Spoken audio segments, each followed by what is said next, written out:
OKOC program Anies Sandi gagal total. PJ harus sigap tangani pengangguran di Jakarta. Bikin pelatihan kerja gratis gandeng dinas. Mantap, gak banyak baca tapi kerja. Ini alat-alat yang memang sudah tua, yang memang sudah expired ya harus kita ganti yang baru. Karena kan kalau kita latih, kan kita langsung punya sertifikasi. Jadi begitu kerja tuh dia nggak bingung dengan pasar industri yang dimaui sekarang. Pasar industri sekarang pasti kan peralatannya kan udah maju-maju.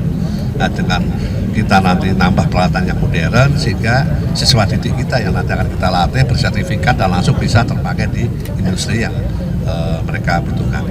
Adalah bisa menumbuhkan 200.000 entrepreneur baru di tahun 2022. Itu targetnya. Dan alhamdulillah target itu tidak tercapai.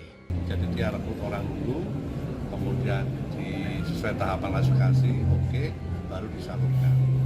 Nah tentunya ini memang menjadi tugas kami di Pemprov DKI Jakarta, khususnya di Jakarta Pusat ya, itu untuk meminimalisir pengangguran terbuka. Halo, dengar suara JJ lagi di channel Redaksi Jurnal. Penjabat Gubernur DKI Jakarta Heru Budi Hartono membuka pelatihan kerja gratis melalui Dinas Tenaga Kerja, Transmigrasi, dan Energi guna menekan angka pengangguran di ibu kota. Saat mengunjungi PP KPI di Jakarta Timur, Heru melihat beberapa hasil peserta pelatihan di sana. Kata PJ Heru, ini makanya mereka dilatih yang mau pelatihan biar mampu mendapatkan keahlian buat bekerja atau usaha hasil karya anak bangsa, bahwa ini hasil pelatihan.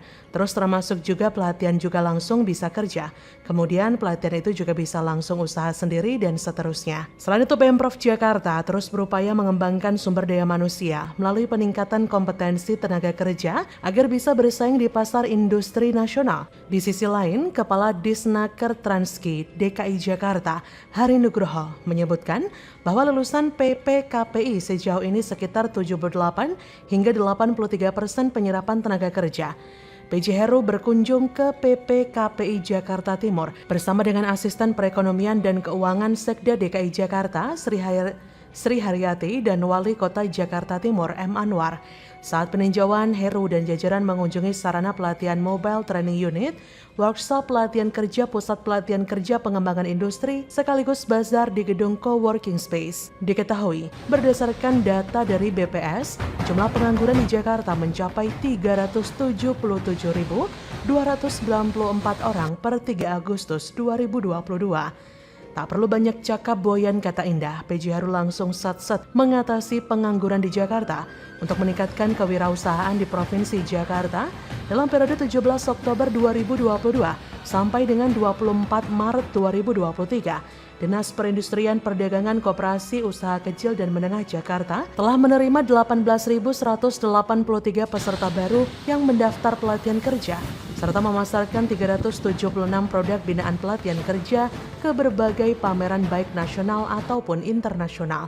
Sementara itu melalui Dinas Tenaga Kerja, Transmigrasi, dan Energi DKI Jakarta telah dilaksanakan pelatihan sebanyak 55 kelas, reguler dan mobile training unit. Pelatihan keterampilan kerja di 7 pusat pelatihan kerja dan suku dinas tenaga kerja, transmigrasi dan energi Kepulauan Seribu, serta bursa kerja di 5 wilayah kota. Hasilnya sebanyak 77,03% peserta pelatihan diterima di pasar kerja. Nah, upaya mendorong lebih banyak wirausaha baru di Jakarta juga dibarengi dengan peningkatan penggunaan produk dalam negeri. Pemprov Jakarta pun meraih penghargaan dari Presiden Jokowi pada 15 Maret 2023 untuk kategori pengguna produk dalam negeri terbaik pemerintah daerah provinsi. Sebelumnya, seperti dilansir tribunjakarta.com, anggota DPRD DKI Jakarta menyoroti kinerja ex-Gubernur DKI Jakarta Anies Baswedan.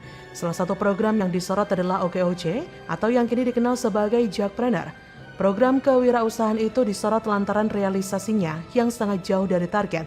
Dari 200.000 wirausaha yang ditargetkan, Anies kala itu hanya mampu mencetak 6.000 pengusaha hingga akhir masa jabatannya. Gembong Warsono pun menilai kegagalan Anies menjalankan program OKOC lantaran ditinggal oleh Wakil Gubernur Jakarta Sandiaga Uno yang mengundurkan diri. Pasalnya, program OKOC merupakan gagasan dari Sandiaga Uno. Gembong pun mengkritik pernyataan Anies yang sebelumnya mengatakan bahwa terdapat 331.000 warga yang mendaftar program OKOC. Menurutnya, angka itu tidak bisa dijadikan tolak ukur keberhasilan lantaran baru sampai pendaftaran bukan menjadi wirausahawan. Di sisi lain, Ketua Umum Asosiasi Pengusaha Indonesia, Haryadi Sukamdhani juga menilai program yang dijalankan Anies dan Sandiaga di saat menjadi Gubernur dan Wagub Jakarta gagal total. Menurut Haryadi, selama ini dalam pengembangan retail OKOC, Pemda DKI Jakarta justru meminta bantuan kepada peritel lain yang sudah berkembang pesat. Kata Haryadi, orang di DKI saja mereka minta bantuan teman-teman Alfamart untuk mengurusi. Ini kan konyol. Memang dipikir gampang gitu bikin distribusi channel, duitnya dari mana? Ini nggak make sense menurut saya. Kenyataannya sudah gagal. Oleh sebab itu, kata Haryadi, jika ingin membangun ekonomi masyarakat, harusnya kala itu Anies dan Sandi memiliki program lain yang lebih baik dan realistis ketimbang cuma mengusung OKOC tapi pelaksanaannya sembarangan. Ia berkata, ya mestinya tahu diri lah kalau sudah produk gagal, kenyataannya begitu. Orang kan melihat sekarang dan konsepnya nggak jelas. Mereka kan belum punya pengalaman di pemerintahan. Nah, jangan sampai ya kalau nanti gak bener lolos jadi presiden, kemudian membangkitkan program OKOC yang amburadul ini. Amit-amit, bagaimana menurut Anda?